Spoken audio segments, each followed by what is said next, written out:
Ladies and gentlemen, welcome back to another very special, as always, episode of the Hyperconscious Podcast. We hope you enjoyed our latest episode that was our mastermind. Oh, yeah? On the 5 love languages. Nope. It was on peak performance. Nope, that's next week. Oh, that's right. It was on the 5 love. Trying to Jeff me? That's my bad. Today, for episode number 368, he says with confidence, I think, we are going to talk about how to get over the fear of being misunderstood. How to deal with being misunderstood. So thank you, Bianca, for the suggestion. I've actually got it up on my phone right now. So Kevin posted in Hyperconscious Nation Topic Thursday, I believe it was. Yes. So we post that every Thursday, and we want you guys to basically be in Hyperconscious Nation and tell us what you want to hear about, because we want to know what you're going through. The goal of the show is to help you improve the quality of your life and yourself. So she said, being okay with being misunderstood by those around you. So B is a client of mine, and I know she's been struggling with this a lot because she is very different than some of the people in her environment. And I think this is an amplified challenge during COVID. And so these mirrors are getting very big for all of us. So what do I mean by that? First and foremost, it's okay to be different. I think that's a celebrated, wonderful thing.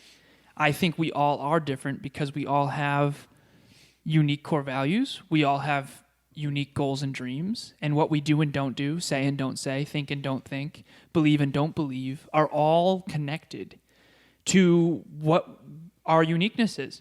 And so I think the first thing to start this topic off of being misunderstood, this is definitely something I've been challenged with. Honestly, my whole life, I'll admit that. I still am challenged with this consistently. And I do genuinely want to get better at this. So I'm glad we're talking about it. Also, if you are just listening to us, check us out on YouTube, because this is our first episode that we're recording from the new studio. So if you hear an echo, that's why. We're going to remedy that ASAP. And if you are watching us on YouTube, you see that we have a new studio. Yes.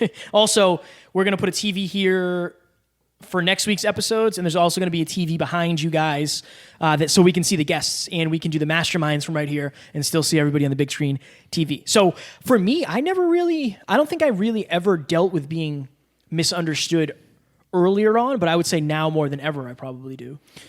So I want to ask you about that, because I believe this to be true, and again, this is just based on my current sense of awareness. I believe the moment you chose in advance to have this huge dream that you actually decided to take action on, I believe that's a very rare thing. I think that whether it's when we're young, or I think a lot of people, as you've mentioned, struggle with self-belief. And if you struggle with self-belief, you probably aren't likely to set a huge, audacious goal. Mm.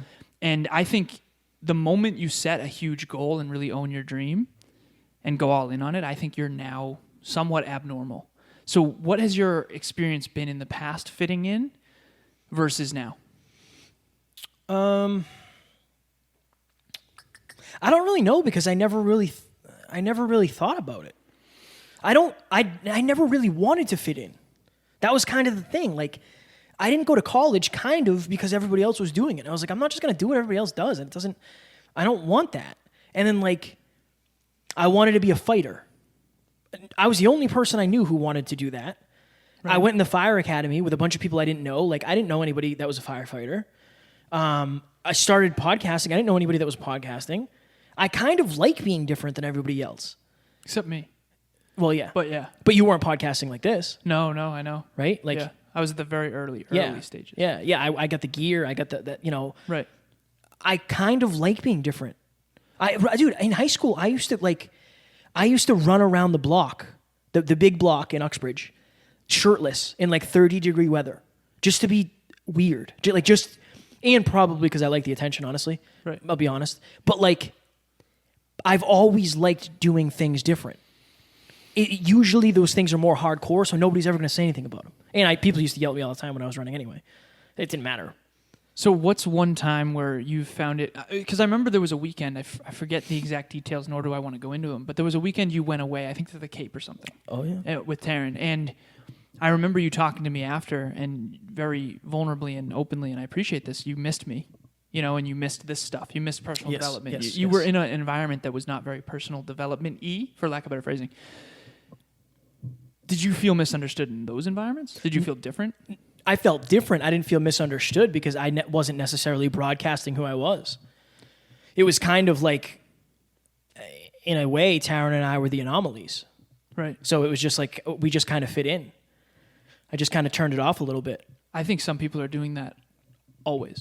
I can't imagine that. I honestly feel like one of my biggest regrets, and I talked to Kevin the preamble about this, like I genuinely, there are not a lot of things I have regrets about. I have regrets for not reading earlier. I have regrets for not going all in on my dreams earlier. I have regrets for setting some maybe ego significance driven goals that brought me down a path that I wasn't proud of who I became. Those are really my main regrets. I think sometimes I have regret around, drinking alcohol and not maximizing my potential. But I have a very real regret around this, and I resonate deeply with this B, and I know other people struggle with this, especially right now when they're starting to lean into their dreams. I think that I spent way too much time genuinely in my life trying to fit in when I was always very different.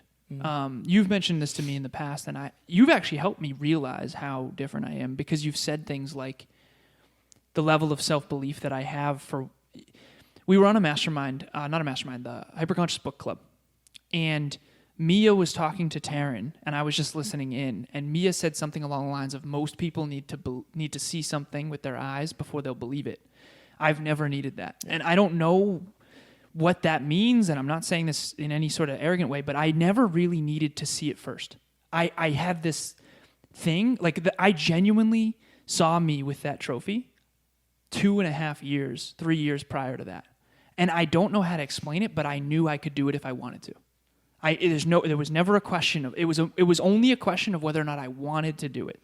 It was never a question of whether or not it was possible, right. Genuinely. And I know you're starting to feel that way now, which is cool. But I think because of that, I've always felt weird and I've always felt different. And now that I'm with Emilia and she's that way too, and she has some ambitions that other people would consider completely impossible.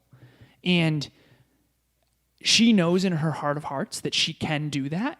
And because of that, her decision-making paradigm is just automatically very different than everybody else's. Because if you're making your decisions based on what is now, and someone else is making their decision based on something that's, 40, 50, 60 years in the future, if you want to change history, that's a very different decision-making paradigm than if you want to hang out. Right. And because of that, I've always felt a very strong pull to, for lack of better phrasing, change the world, for denting the universe, to change history literally and figuratively. So I have genuine regret around this, and I just want to be open with everybody. I've spent way too much time and energy trying to be like other people instead of really leaning into who I authentically am.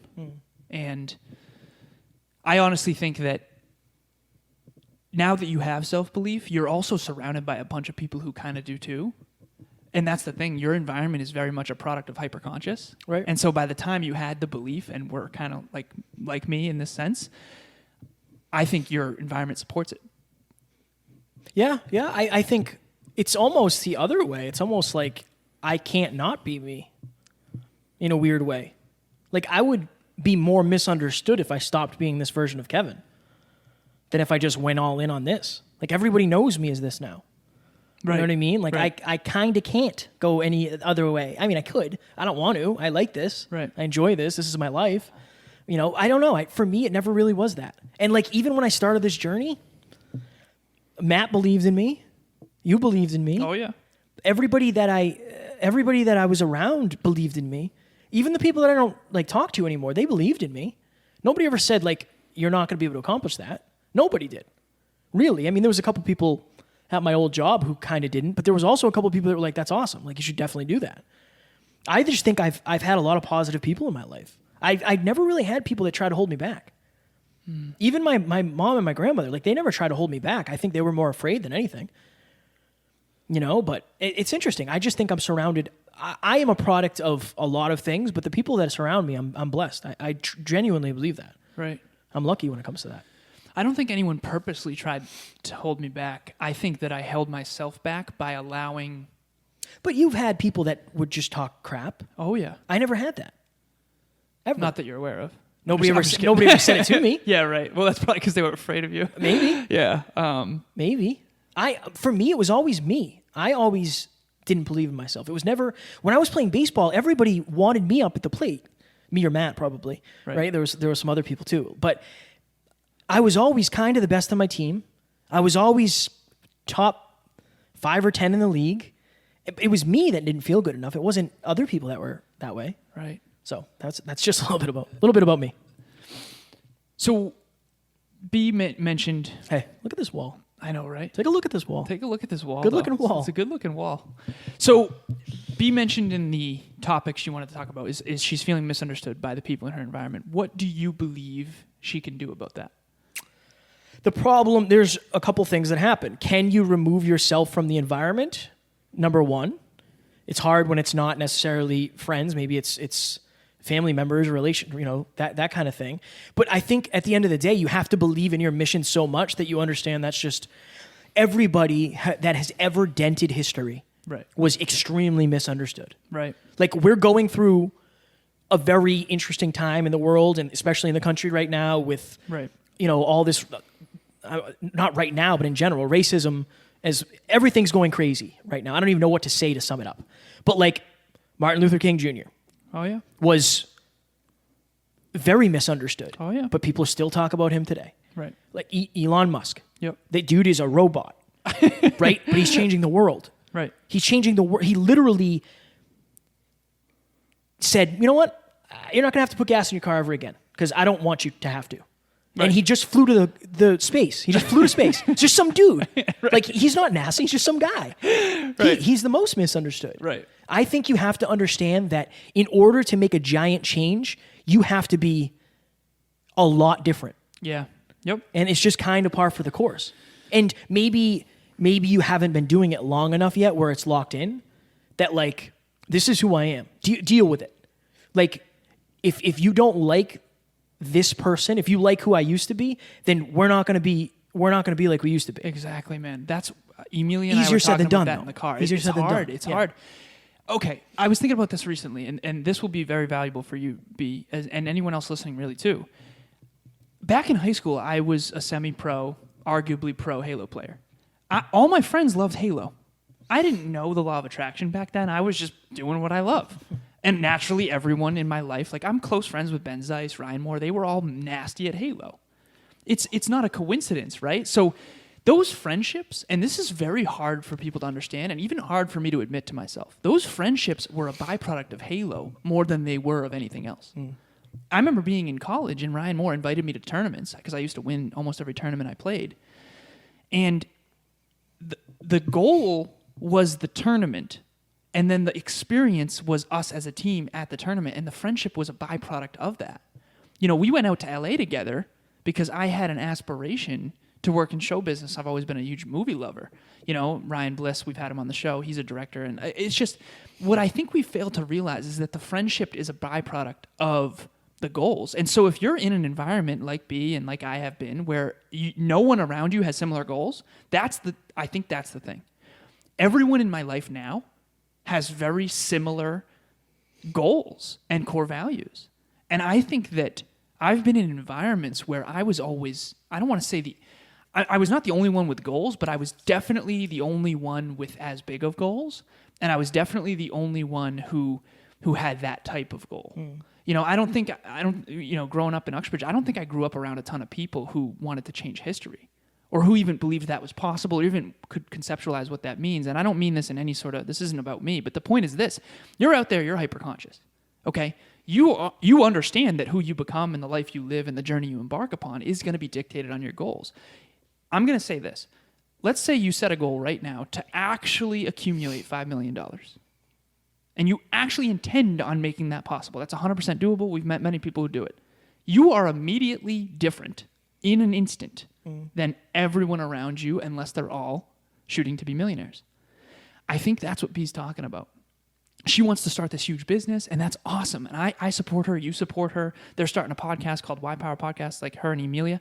Of course Free you're plug. different. Yeah, right. Of course you're different. You have huge goals. And from your perspective, I feel like you've lived both. But now that you're living with huge goals, everyone around you has them too, which is... But I feel like I got lucky, but I also kind of designed that. In a way. You let the filter work better. My family thought I was crazy. I don't live with you. I'm gonna do what I want. Like I appreciate you guys. I love you guys. I know you're trying to support me. Right. You don't know what I know. You just don't. That's all. How do you're so good at that? You're just like, oh, okay, fair enough. Just be. You're okay with being misunderstood. I think that's the thing. I think to some degree I am, but I kind of like it, dude. Like I was writing raps when I was 16, like dark raps, right? Of like suicide. I wasn't suicidal, but for some reason I was writing about it. A little premeditation of the future. But I was writing that and putting it on Facebook, like almost asking to be judged in a weird way. I don't know why I was doing that. Right. Like I put rap videos on Instagram. What's going to happen? I don't know. Somebody might judge me. I don't know. Right. I don't know. In a weird way, it's like I've kind of always liked being different. That's powerful. Tattoos. Yeah. I like being different. I like it. I don't know how to explain it. Maybe because I'm afraid I'd fit in if I didn't. Maybe it's because I'm afraid I wouldn't be seen if I didn't. This is a huge breakthrough right now. You either be okay with being different and okay with losing some love from the past, or you crave love and fit in. Well, this is what's going to happen. You're either going to stay the same and keep the same relationships, or you're going to lean into who the hell you are, and you're going to attract the Dave Meltzers, the Mark Metries, right? Whoever it is, right? Whoever it is. So that would be my advice. Is like, I just don't know that. A couple of things. Maybe you don't believe in it enough. I know that feeling. Yeah. I know that feeling. You haven't been doing it long enough to understand like you actually can be this and get love for it too. And get love for it. That's the key. Definitely can. You will get more love. Come see from the right people. Come see Alan. Right. Right. Like I love this. I know. I appreciate people. I sent B a a message the other day. Yeah. Of like I was like 5 a.m. I was hyped up, ready to roll. I was sending audio messages to people. There's a couple things. Maybe you don't know who you have to become yet. Maybe you're afraid you're going to keep losing people. There's so many things. But like at the end of the day, you're different anyway. Yeah. You're just admitting it. Really. You're already different. Like, especially B. Yeah. Right? Like, you're already so different. So just keep leaning into that. Right. You've already lost people, I'm sure. Again, easier said than done because it's not me, but that's the advice I would give. And I think the key and the last thing here is you're going to get more love. If I didn't lean into who I am, I would never have been able to attract and be with Emilia. Yeah. If I didn't lean into who I am, this partnership wouldn't have happened. Right. And so for everyone out there listening who struggles with being misunderstood, understand this. What if you leaning into who you really are and actually chasing your dreams is a short-term pain for a long-term gain of love? Because that's what it's been for me and clearly for you. So I think that's what I want to end with. I recorded a song, and in the beginning I said, you know how people on Facebook always say like that dude from high school who thinks he's a rapper? You ever seen that before? Like, oh, this kid thinks he's a rapper. Right. I do. Right. I do. I'm the dude from high school who thinks he's a rapper. Am I good? Don't know. I think I'm better than a lot of people that are rapping.